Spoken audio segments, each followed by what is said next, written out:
Almost unbelievably, there is light at the end of the tunnel. The whole COVID lockdown has an end in sight. It's not over yet, but there's an end in sight. And what a lot of people with CPTSD are feeling right now is worry, because you have to come out of your shell a little bit sooner or later. For so many people who feel triggered by people, this permission to stay inside and not talk to people and keep your distance has actually been a great big rest and reprieve. But now it's time to come out, and so I will be making videos on the theme of getting ready to come out of our shells and starting to deal with people more. It's hard, right? We need people in order to heal, and yet it can be so triggering that it can be hard to keep persevering with healing at all. And so today on Ask the Fairy, I'm going to read 2 letters, each from a person with a unique set of circumstances, each from a person who is doing amazing work to reconnect with people. And so let me start with this one. This is a letter from Amy, and Amy writes, "Hi Anna, I saw you and listened to what you have to say in your videos about CPTSD, and I'm curious about what you would say about some issues I'm having around interactions with other people. I have multiple challenges, including cerebral palsy, including being vision impaired and hearing impaired. I can hear you, but have to read lips to understand what you're saying, and I rely on closed captioning to cover the background non-visual conversation. The problem I wanted to ask you about is reciprocation. This is something I think everybody can relate to. I spend the majority of my life with able-bodied people as well as a few challenged people. I ask people to do things with me, but they don't ask me to do things with them. Do you know what that feels like? I do. Another thing that's uncomfortable for me is when people try to make decisions for me, thinking I can't do it. I know what I can do and what I can't do. So how do I, in a nice, friendly, open, warm, and kind way, encourage reciprocation, especially when my life is not typical and people see me not living their life? I love this question. This also happens with people I have things in common with, including both able-bodied and challenged friends. So that tells me it's not my hearing impairment. How do I, in a nice, kind, open, friendly way, say, stop making decisions for me? Let me decide. I mean, I may be challenged, but I have a college degree, I live in and clean my own apartment, I take Pilates with an instructor, and I volunteer in a neonatal intensive care unit holding babies. This is a very functional person here. Someday I'd like to get married and have a family, but right now I have trouble understanding why people don't reciprocate. I hope to hear from you soon." All right, Amy, thank you so much for this. I know you've heard me say on a number of videos that as people with CPTSD, we can't sort of rush in and do all the inviting and all the reaching out. But you're talking about a special set of circumstances where people might very well be interested in being friends with you, but because of your physical challenge, they're confused or they don't know what you can do, and it might be limiting them a little bit and making them self-conscious about asking you things. And I thought about what was a good suggestion for you, and I think that this is something that actually everybody can do who's facing something around reciprocation. I learned this technique from a friend who put out there that she would like to see more of her friends, and she listed 5 different things that she would like to do, and she just said, anybody who'd like to do it, let me know. By the time I got back to her, she didn't have time for me anymore, because so many people, once they heard the suggestion of what she wanted to do, I think she put her availability, I can do this on Saturday mornings or Sunday afternoons, and her calendar began to fill up. So I encourage you to try that. Sometimes people need a little help. They just need a little help. And I think especially with COVID, a lot of people have gotten rusty and a little bit weird about invitations and getting together. And it'll be interesting to see how we recover from this long period of time when we were encouraged to be afraid of catching diseases from each other just from being around. So Amy, let us know how it goes. Let us know what you decide to do and how you share it with people and what happens, because whatever you make successful is going to be helpful for everybody in this community to learn how to re-engage and how to help break through people's shyness and rustiness around getting together after COVID. All right, thank you for that. A second letter that I have on the theme of connecting with people when there's a challenge in the way is from someone named Anthony. And Anthony is 32 years old, and here's his letter. It's a bit long. Hi there. I was adopted. I have autoimmune disease, bulimia, I'm over that now, CPTSD, and 7 years in prison. I feel like I always have to explain myself to others. Very rare is the person who does not make me feel like I need to explain why I am a certain way or how and why people trigger me. The gaps in my life and work history, for example, and why I can't eat certain foods, like an autoimmune or an eating disease or an eating disorder limitation. I'm at the point where I can handle my stuff, but what I find is that others can't. I don't have anything to hide, and of course, I want understanding, appreciation, acceptance, recognition. I often feel like if I only reveal certain aspects of who I am and why I am the way I am, then I'm selling myself short and leading people to feel like I deceive them or let them down. All in all, I grow weary of explaining myself and was just wondering if it's worth it to do so. I do meet people who don't make me feel like I need to explain myself, and I was thinking that maybe the people who do make me feel like I do need to explain just aren't worth my time. But that also doesn't feel right.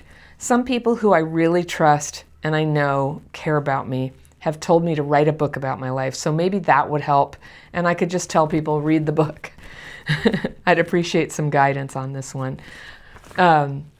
Anthony, I'm so proud of you for doing all of this after 7 years in prison. That's really great. Your resilience is amazing, and it's an example to all of us. So I totally know what you mean about feeling like you have to explain things. I had some tragedies in my life that were sort of shameful, and to me, I think I used to over-explain and over-talk them because I think in my mind I felt like it was very visible from the outside that something terrible had happened, and I felt a little bit ashamed of it, and I would always feel like, but let me explain. And nobody was actually asking for an explanation. Most of the people that I was getting to know casually, first of all, it was amazing if they were interested enough to ask questions about me.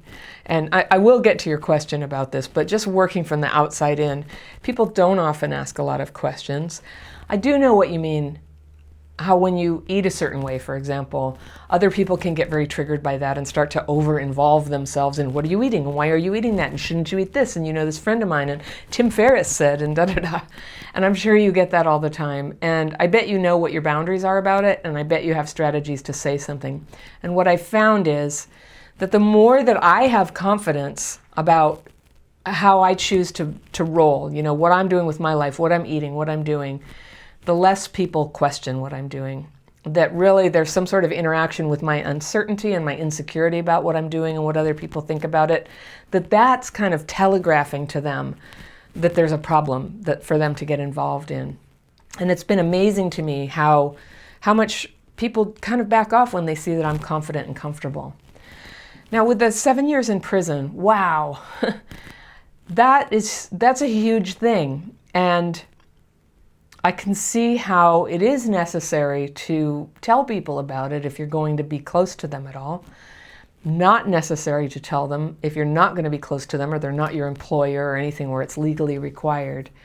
And so this is another one where my same idea applies, is that the more that you have acceptance and confidence about where you are right now, the more you're going to know the right time to reveal truth about yourself, the right time in a relationship to start to give them a little bit of information.